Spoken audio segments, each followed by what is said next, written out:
Hello मेरे प्यारे बच्चों, एनसीईआरटी कक्षा 12 फिजिक्स में आप सभी लोगों का स्वागत है। जी हाँ, आप एग्ज़ाम से रिलेटेड जितने भी आपको थ्योरी, न्यूमेरिकल और डाइवेशन है फिजिक्स में, वो सब निपटारा करने वाला हूँ क्योंकि पेपर आपके पास आ चुके हैं। तो ध्यान रखिएगा, एग्ज़ाम से जितने भी रिलेटेड क्वेश्चन हैं वो कवर करूँगा, तथा जितने भी मोस्ट इंपॉर्टेंट क्वेश्चन एग्ज़ाम में आ चुके हैं वो सब चीज़ कवर कराने वाला हूँ। तो चलिए, आज हम इस वीडियो में है जो कक्षा 12 की जो फिजिक्स है उसका चैप्टर नंबर 3 कवर करने वाले हैं। तो ये वन शॉट वीडियो होने वाली है। इस वीडियो में बहुत यूनिक सब कुछ होने वाला है, तो वीडियो के शुरू से लेकर लास्ट तक बने रहिएगा। तो चलिए शुरुआत करते हैं पहले ही क्वेश्चन से। तो यहाँ आपके सामने क्वेश्चन क्या लिखा हुआ है, पहले ये देख लीजिएगा। ये लिखा है विद्युत धारा की परिभाषा में मात्रक लिखिए। देखिए, ये क्वेश्चन बहुत बार आपके एग्जाम में आ चुका है, तो इस बस क्वेश्चन को बड़े ध्यान से देखिएगा। पहले आपको विद्युत धारा की परिभाषा देनी होगी, उसका मात्रक भी बताना होगा। तो चलिए विद्युत धारा की परिभाषा पहले देख लेते हैं। यदि किसी चालक में आवेश के प्रवाह की समय दर को विद्युत धारा कहते हैं। सही है, विद्युत धारा बराबर होता है आवेश बटे समय दर। तो आप यहाँ लगा सकते हैं, यानी कि किसी चालक छड़ में आवेश के प्रवाह यानी कि समय को विद्युत धारा कहते हैं। यानी कि समझ में आ गई। तो विद्युत धारा को दिखाते हैं आई से, आवेश को दिखाते हैं क्यू से, समय को दिखाते हैं टी से। तो आई बराबर क्यू अपॉन टी हो गया। अब यदि इलेक्ट्रॉनों की संख्या उसमें मान लो एन हो, या क्या हो प्यारे बच्चों, एन हो, तब तो आई बराबर क्या बनेगा, एन ई आई टी। क्या बनेगा, एन ई आई टी। यानी कि क्यू बराबर क्या होता है, एन ई होता है। क्या हो रहा है, क्यू बराबर एन ई। अब ये तो इसका रहा क्या है, परिभाषा, ये इसका सूत्र रहा। अगर मात्रक की बात की जाए तो मात्रक इसका होगा एम्पियर। क्या होगा प्यारे बच्चों, एम्पियर। तो चलिए यहाँ बराबर रह गया है, बराबर में लगा देता हूँ एम्पियर। अब चलिए क्वेश्चन नंबर 2 देखते हैं बड़े ध्यान से। एक एक क्वेश्चन को बड़े ध्यान से देखते जाइएगा। आपका इसी वीडियो में मैं सारा सब कुछ कवर करा दूंगा। ध्यान रखना, अगर आपने पूरी वीडियो देखी तो माय डियर स्टूडेंट आपको एक एक पॉइंट सब कुछ क्लियर हो जाएगा, क्योंकि हम स्टेम रिवीजन कर रहे हैं। तो देखिए, अगला है क्वेश्चन नंबर 2। ये कह रहा अनुगन वेग की परिभाषा तथा अनुगन वेग तथा विद्युत धारा में संबंध। यानी कि आपको अनुगन वेग की परिभाषा के साथ साथ अनुगन वेग तथा विद्युत धारा में क्या बताना है, आपको संबंध बताना, रिलेशन बताना है। तो चलिए पहले अनुगन वेग की परिभाषा को देख लेते हैं। तो ये वह वेग जिसके द्वारा चालक के मुक्त इलेक्ट्रॉन आयनों से टकराते हुए बाह्य विद्युत क्षेत्र के प्रभाव में धन सिरे की ओर आगे बढ़ते हैं, उसे अप यानी कि उसे अपवाह वेग या अनुगन वेग कहते हैं। यानी कि उसे ही अपवाह वेग या आप अनुगन वेग कह सकते हैं। उम्मीद है ये बात सब कुछ क्लियर होगी। तो चलिए अब आगे देखते हैं। आगे कह रहा है, माना किसी क्षण यानी कि किसी चालक या छड़ कह सकते हो का क्षेत्रफल क्या है, कैपिटल ए, तथा अनुगन वेग को प्यारे बच्चों ध्यान रखना किससे दिखाते हैं, वीडी से। आप चाहो तो इसे कोष्टक में भी लिख सकते हो। सही है। तो एक सेकंड में गुजरने वाले इलेक्ट्रॉनों की संख्या क्या होगी, एन ए वी डी। क्या होगी, N A we D. V D क्या है, आपका अनुगन वेग, ए क्या है, क्षेत्रफल, एन क्या है, इलेक्ट्रॉनों की संख्या। अब यदि टी सेकंड में गुजरने वाले इलेक्ट्रॉनों की संख्या क्या मान लें, एन ए वी डी। यानी कि देखिए, गुजरने वाले इलेक्ट्रॉनों की संख्या है तो आपकी क्या बनेगी, एन ए वी डी, यानी कि इलेक्ट्रॉनों की संख्या। यदि संख्या कहेगा तो यानी कि एन। अब यहाँ क्या कहा हमने, टी, तो यहाँ लगा देंगे टी, बिल्कुल सेम उतार देंगे लगा देंगे टी। तो चलिए अब आगे देखते हैं। आगे देखिए, अब चूंकि आपको पता है क्यू बराबर क्या होता है, एन ई होता है। क्यू बराबर क्या होता है, क्यू बराबर एन ई। तो क्यू बराबर n A we d into e. समझ में आ गई। अब चलिए, यदि आई बराबर क्या हो, क्यू अपॉन टी, तो आप ध्यान रखिए, अगर टी को मल्टीप्लाई में अगर इधर लाएंगे क्यू की बटे में आ जाएगा, क्यू बटे टी बन जाएगा। ये बन गया क्यू बटे टी, और क्यू बटे टी के स्थान पर क्या रखेंगे आप, आई। अब जो बचा उसे यहाँ लिख लिया जाएगा। तो n e A we d, देखो n e A we d, ये मैंने लिख दिया है, और यही आपका इसका सूत्र हो जाएगा। आई होप इतनी बात समझ गए होंगे, क्योंकि उसने पूछा था अनुगन वेग तथा विद्युत धारा में संबंध। आई होप इतनी बात समझ गए होंगे। तो चलिए अब क्वेश्चन नंबर 3 को देख लेते हैं। क्वेश्चन नंबर 3 क्या कर रहा है, देखिए इतना इंपॉर्टेंट है, वेरी मोस्ट इंपॉर्टेंट हो इस वीडियो का ये सवाल होने वाला। तो परिभाषा को बड़े ध्यान से देखेंगे, इसका मात्रक विमा सब कुछ कवर कराने वाला हूँ, बस आप अंत तक बने रहिएगा। अगर मैं क्वेश्चन नंबर 3 की बात करूँ तो धारा घनत्व की परिभाषा लिखिए। अनुगण वेग तथा धारा घनत्व में क्या संबंध है ये भी आपको बताना है। देखिए यहाँ आपका क्वेश्चन मार्क आएगा, क्या आएगा प्यारे बच्चों, यहाँ क्वेश्चन मार्क आएगा, ये मैं भूल गया हूँ, ये आपका क्वेश्चन मार्क। तो चलिए विद्युत धारा घनत्व की परिभाषा देख लेते हैं। तो किसी चालक के एकांक क्षेत्रफल में, किसी चालक के किसके एकांक क्षेत्रफल में प्रवाहित होने वाली धारा को धारा घनत्व कहते हैं। इसे जे से प्रदर्शित करते हैं। जे बराबर होता है विद्युत धारा बटे उसका क्षेत्रफल। देखिए मैंने आपको कई बार परिभाषा भी बताई है, जो चीज़ नीचे लिखी है उसमें एकांक लगाइए और ऊपर का नाम ले लीजिएगा, आपका आंसर आ जाएगा। यानी कि इससे परिभाषा भी तैयार हो जाती है। आप इसमें देखिए यहाँ नीचे क्या है, क्षेत्रफल, तो यहाँ लगाइए एकांक क्षेत्रफल में क्या है, आई, यानी कि एकांक क्षेत्रफल में बहने वाली धारा के अनुपात को ही धारा घनत्व कहते हैं। बस इतनी सी बात है। अगर मैं इसमें मात्रक की बात करूं तो आई क्या है, धारा, धारा का मात्रक एम्पियर। ए क्या मेरे प्यारे बच्चों, क्षेत्रफल, क्षेत्रफल का मात्रक होता है मीटर स्क्वायर। क्या होता है, मीटर स्क्वायर। देखिए इसमें गलत लिखा गया है, ये आपका मीटर स्क्वायर होगा, क्या होगा, मीटर स्क्वायर होगा। आई होप इतनी बात क्लियर हो गया होगा। अगर मैं वीमा की बात करूं तो वीमा आपको पता है एटी होती है, क्या होती है, एटी। चलिए मैं आपको एम्पेयर की परिभाषा एटी होती है और यहाँ इसकी होती है एल स्क्वायर। तो चलिए एम्पेयर को ए से दिखाया है, वीमा मतलब फाइनली में ये आएगी एल की घात 2 ए। अनुगण वेग तथा धारा घनत्व में अगर संबंध की बात करें तो जे बराबर होता है एन ई वी डी। इतनी बात समझ में आ गई। देखिए ये क्वेश्चन आपके 2 नंबर में पेपर में आया हुआ है। आई होप इसकी परिभाषा और उसका रिलेशन आपको क्लियर हो गया होगा। अब चलिए क्वेश्चन नंबर देखते हैं फोर्थ क्या कह रहा है, इसको भी ध्यान से पढ़ लेते हैं। ये कह रहा है ओम का नियम लिखिए, यानी कि आपको ओम का नियम यहाँ लिखना है। तो चलिए पढ़ लेते हैं कि यदि किसी चालक की भौतिक अवस्था, कौन सी भौतिक अवस्था, ताप, दाब, लंबाई, क्षेत्रफल आदि। तो यानी कि किसी चालक की अगर भौतिक अवस्था, चलिए आगे देखते हैं, में कोई परिवर्तन ना किया जाए, यानी कि भौतिक अवस्था की चाल में कोई परिवर्तन ना किया जाए तो क्षेत्रफल जो तो चालक के सिरों के बीच लगा विभवांतर उसमें बहने वाली धारा के समानुपाती होता है, अर्थात V समानुपाती I। अब I आप हटाओ, यानी कि एक नियतांक है, इसे हटाओगे तो नियतांक आएगा, तो नियतांक आएगा कैपिटल R। अगर R की वैल्यू निकाल लोगे तो R की मल्टीप्लाई में क्या है, V कहाँ पहुँचेगा, सॉरी I है, R के मल्टीप्लाई में I है, I पहुँचेगा V के बटे में, तो V बटे I बन जाएगा। और ये V बटे आई क्या है, ये तो नियतांक है, तो V बटे आई बराबर क्या बन जाएगा, नियतांक। तो आप ऐसे लिख सकते हो V बटे आई बराबर नियतांक। इस तरीके से इसका मान पूरा हो जाता है। आपको 2 नंबर पाने हैं तो यहाँ तक लिख सकते हैं। चलिए अब इसकी अगर आगे की क्वेश्चन नंबर 5 की बात करी जाए तो चलिए क्वेश्चन नंबर 5 भी बहुत अच्छे से कवर करते हैं। यहाँ लिखा विशिष्ट प्रतिरोध या प्रतिरोधकता की परिभाषा दीजिए। तो चलिए विशिष्ट प्रतिरोध तथा प्रतिरोधकता की परिभाषा आपको देनी है, क्लियर है। तो चलिए पहले क्या करेंगे, विशिष्ट प्रतिरोध की परिभाषा पढ़ लेते हैं। यदि किसी धारावाही चालक के भीतर किसी बिंदु पर विद्युत क्षेत्र की तीव्रता तथा धारा घनत्व के अनुपात को विशिष्ट प्रतिरोध कहते हैं। चलिए इतनी बात समझ में आ गई। चलिए अब इसको दिखाते किसे हैं, विशिष्ट प्रतिरोध को रो से दिखाते। देखिए ये रो बराबर है, बराबर आर ए अपॉन एल, क्या आर ए अपॉन एल। अगर मैं इसकी मात्रक की बात की जाए तो मात्रक आप सभी को पता है, इसका मात्रक ओम मीटर, ये मैंने सिद्ध करके आपको दिखा रखा है। अगर मैं इसकी वीमा की बात करूं तो इसकी वीमा आप बहुत अच्छे से देख भी रहे होंगे, ये आपको दिख भी रही होगी, एम एल की घात 3 टी की घात -3 ए की घात -2। तो इस तरीके से आप इसकी वीमा भी निकाल सकते हैं। अगर यहाँ तक देखो आपको केवल परिभाषा दी हुई थी प्यारे बच्चों, मैंने क्या करा, परिभाषा के साथ साथ आपको सूत्र भी निकाल के दिया, मात्रक भी निकाल के दिया, इसकी वीमा भी निकाल के दी। मैंने एडवांस काम करा। अब विशिष्ट प्रतिरोध में वो चाहे कुछ भी पूछ ले, आप सभी को ये कर देना है। चलिए आगे बढ़ते हैं। आगे क्वेश्चन नंबर क्या है, 6। तो क्वेश्चन नंबर 6 को बड़े ध्यान से पढ़ेंगे, ये भी कई बार एग्जाम में आ चुका है।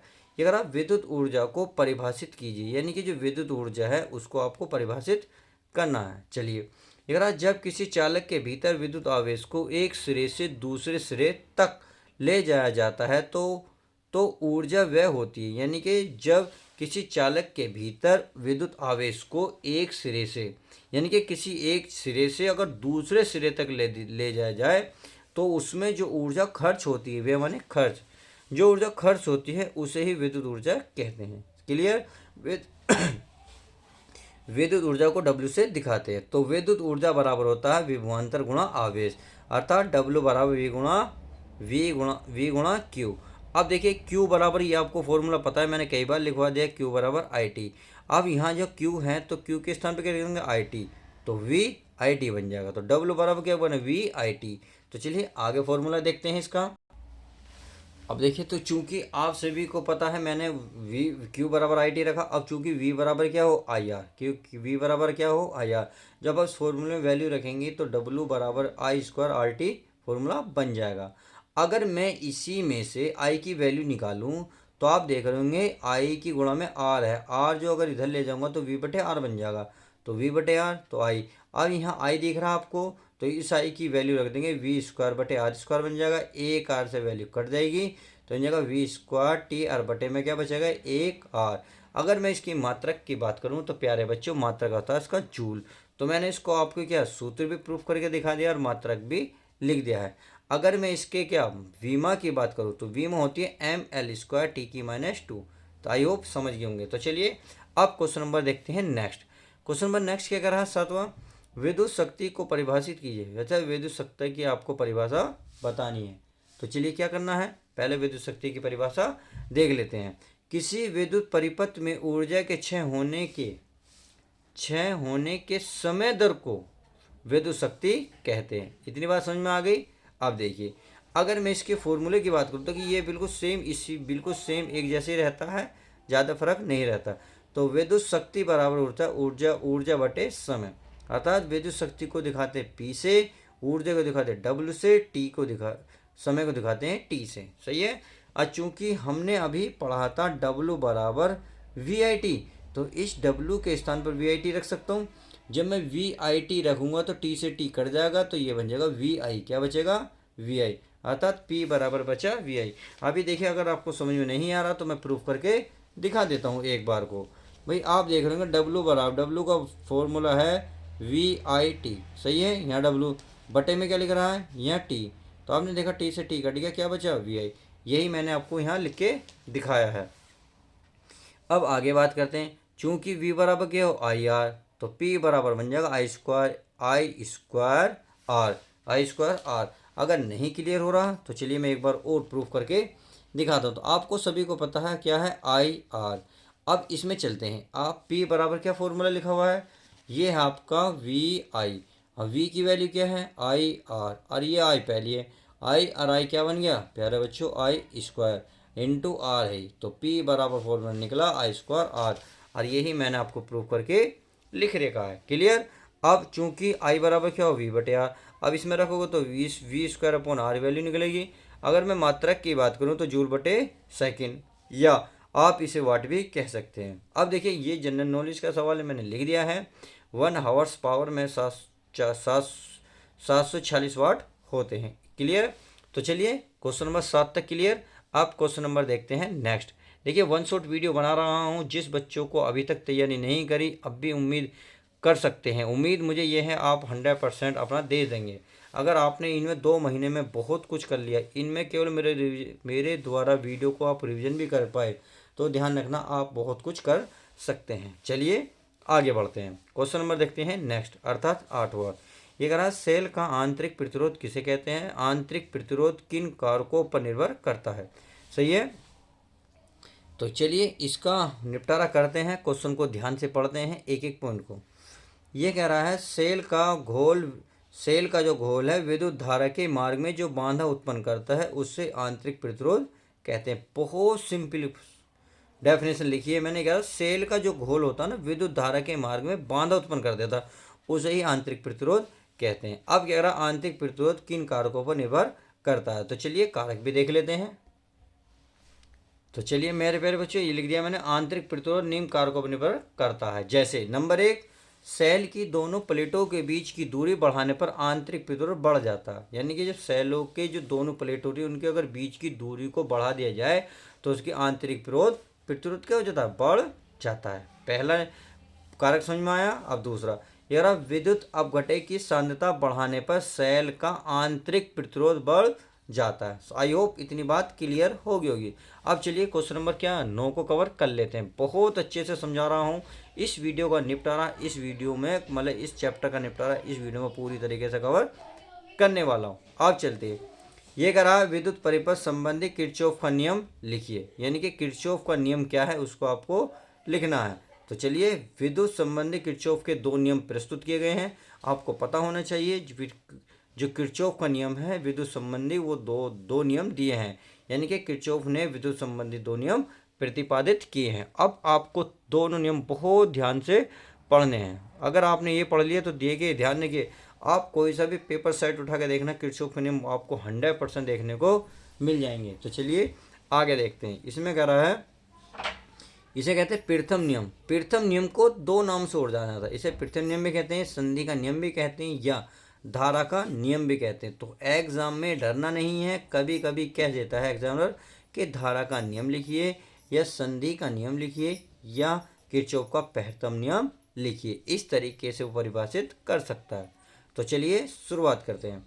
इस नियम के अनुसार किसी विद्युत परिपथ में किसी भी संधि पर मिलने वाली समस्त धाराओं का बीजगणितीय योग शून्य होता है। देखिए दोबारा समझिए कि इस नियम के अनुसार किसी विद्युत परिपथ में किसी भी संधि पर मिलने वाली समस्त धाराओं का बीजगणितीय योग शून्य होता है। अब देखिए, मैंने यहाँ एक डायग्राम बना रखा है, अर्थात पहले इसको समझो। सिग्मा आई वाई, यानी कि जो विद्युत धारा में संधि में जो धारा बह रही है उसका जो बीजगणितीय योग, यानी कि सिग्मा का मतलब है उसका बीजगणितीय योग क्या होगा, शून्य। अब देखिए कैसे। ये मान ले कोई संधि है जो O है, सही है। अब मान लेते हैं इसमें दो दो धारा आ रही हैं। एक धारा आ रही है I1, देखिए मैंने एरो को निशान लगा दिया, यानी कि संधि की ओर आ रही है। एक धारा I2 संधि की ओर आ रही है, सही है। अब यहाँ इस संधि से टकराने के बाद क्या होगी, विद्युत धारा अलग अलग रास्तों से गुजरेगी। तो ये संधि से क्या जा रही है, दूर जा रही है। ये भी संधि से दूर जा रही है, ये भी संधि से दूर जा रही है। तो कहने का मतलब है, यानी कि ये रहा किसी पद में किसी भी संधि पर चाहे मिल रही हो या जा रही हो, उन दोनों का बीजगणित तो आपस में क्या होगा, शून्य होगा। अब एक बात का ध्यान रखना, जब भी आपकी संधि की ओर जो धारा जाती है वो पॉजिटिव होती है, और जो संधि से दूर जाती है कोई धारा वो नेगेटिव होती है। वही मैंने यहाँ लिखा है। देखिए संधि की ओर धारा I1 धारा I2 आ रही है, तो मैंने I1 + I2 लिखा। अब जो संधि से दूर जा रही हैं उसको मैंने माइनस में दिखाया, यानी कि माइनस धारा I3। देखिए धारा संधि से दूर जा रही है, धारा I4 ये भी संधि से दूर जा रही है, ये भी दो, तो इनका बीजगणितीय क्या होगा, शून्य। अब मैंने क्या काम करा है, ये माइनस माइनस को क्या करा है, इसको इधर लेके गया हूँ। तो ये जो चिन्ह आपको माइनस में दिख रहे हैं ये सारे क्या हो जाएंगे, पॉजिटिव हो जाएंगे, अर्थात प्लस में हो जाएंगे। तो धारा I1 धारा I2 बराबर ये माइनस में है, ये सारे क्या हो जाएंगे इधर प्लस। इस तरीके से कि जो किरचॉफ का संबंधित प्रथम नियम है वो मैंने अच्छे से समझाया। चलिए अब सेकंड नियम को समझ लेते हैं। तो चलिए अब सेकंड नियम है दूसरा नियम। दूसरे नियम को कहते हैं लूप का नियम या वोल्टता का नियम। ये ध्यान रखना, पेपर में कोई भी नाम दे देता है, इसलिए मैंने सारे नियम यहाँ सारे नाम लिख दिए हैं। अब चलते हैं इसके अनुसार। देखिए इस नियम के अनुसार, यानी कि इस नियम के अनुसार किसी परिपथ के प्रत्येक बंद पास के विभिन्न भागों में बहने वाली धाराओं तथा उनके संगत प्रतिरोध के गुणनफल का बीजगणितीय योग जो है उस पास में लगे विद्युत वाहक बल के बीजगणितीय योग के बराबर होता है। आई होप समझ गए होंगे, नहीं समझिए तो देखिए पहले बंद पास देख लीजिएगा। ये कोई पास है, दो बंद पास हैं, सही है। अब ये जब ये दो बंद पास है, मान लेते हैं एक सिरा ABCDE, इस तरीके से एक बंद पास ऊपर हो गया, एक बंद पास ये हो गया। इसमें 3 प्रतिरोध लगे हुए हैं, प्रतिरोध R1, प्रतिरोध R2, प्रतिरोध R3। अब यहाँ से क्या हुई, धारा हमारी प्रवाहित होगी। देखो यहाँ से हमारी धारा प्रवाहित हुई, तो यहाँ जाके दो मार्ग में बटेगी, एक तो धारा I1 एक धारा I2। इस तरीके से होते हुए अब देखिए यहाँ ये प्रतिरोध से गुजरते हुए एक विद्युत वाहक बल में गुजरेगी, एक यहाँ से गुजरेगी। अब ये धारा ऐसी आ रही है, ये धारा ऐसे जुड़ गई, तो धारा I1 I2 बन गई। तो ये इस तरीके से, तो ये मैंने चित्र समझा है। अब देखिए इसको ध्यान से देख लीजिएगा। ये कह रहा है कि प्रत्येक बंद पास के विभिन्न भागों में बहने वाली धारा, यानी कि धारा I तथा उसके संगत प्रतिरोध, यानी कि उसके संगत लगे प्रतिरोध के गुणनफल। देखो ये लिखा मैंने, उसमें बहने वाली धारा तथा उसके संगत लगे प्रतिरोध के गुणनफल का बीजगणितीय योग जो होगा उसमें लगे क्या, उसमें लगे विद्युत वाहक बल, उसमें लगे विद्युत वाहक बल के बीजगणितीय योग के बराबर होगा। आई होप समझ गए होंगे। अगर आप बंद पास एक के लिए यानी कि जो ये वन है इस पास की बात करते हैं, तो चलिए इस पास की बात कर लेते हैं, धारा आई वन गुणा आर वन, क्योंकि हम इस तरीके से जा रहे हैं, धारा I one R one. Clear. अब देखिए इस तरीके से, अब जब यहाँ को गुजरेंगे प्यारे बच्चों, क्योंकि हम तो जा रहे हैं ऐसे और धारा आ रही है ऐसे, तो इसलिए क्योंकि हम ऐसे जा रहे हैं, धारा ऐसे आ रही है, विपरीत के कारण हम लगाएंगे माइनस। तो माइनस धारा आई टू गुणा आर टू बराबर होगा E two minus E one, E two minus E one. इसे समीकरण एक कह दो। अब बंद पास दो के लिए तो सेम यही इसमें फॉलो करता है। तो ये देखे देखे अब इस तरीके से धारा आई टू प्रतिरोध आर टू ये हो गया प्लस, अब इस तरीके से आ रहे हैं और ये भी धारा ऐसे जा रही है और हम भी ऐसे जाएंगे। तो चलिए धारा प्रतिरोध क्या आर टू और इसकी धारा होगी I one plus I three बराबर क्या होगा ई टू, क्योंकि इसमें कौन सा एक ही तो विद्युत वाहक बल लगा हुआ है इसलिए ई टू। इस तरीके से हमने देखा इस चैप्टर में पूरी तरीके से जो इम्पोर्टेंट सवाल थे, इम्पोर्टेंट थ्योरी थी, इम्पोर्टेंट आपके क्वेश्चन थे, उसको पूरी तरीके से मैंने बता दिया है। बस वीडियो फटाफट देख लीजिएगा, कोई पॉइंट लूज रह गया आपको समझ में नहीं आया तो वीडियो को आप दोबारा देख सकते हैं। तो चलिए मिलते हैं नेक्स्ट वीडियो के साथ, नेक्स्ट चैप्टर के साथ। जब तक के लिए दोस्तों good bye, take care, love you guys. प्यारे बच्चों अपना ध्यान रखें और ठंड में बच के रहें।